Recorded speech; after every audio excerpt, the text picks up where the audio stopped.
Eu tamén tuve un irmán no Lazareto que colleu a guerra nun barco, se foi no Libertad, e tamén estuvo ali no Lazareto. Pero a meu irmán tampouco non lle pasou nada, porque unha destas veces que miña nai iba a velo, eu tiña 2 hermanos pequenos que eran balillas. Aquela eran balillas. E unha vez que levou que miña nai foi a velo, levou aos meus hermanos. E dali uns días a meu hermano soltaron.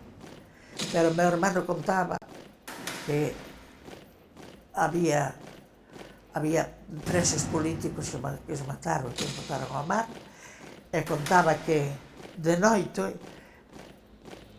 levábanos de noite, e cando chegaban as familias, algún deles despois iban a ver se recuperaban o cadáver no mar, porque os montábanos ao mar cun adoquín ao pescozo.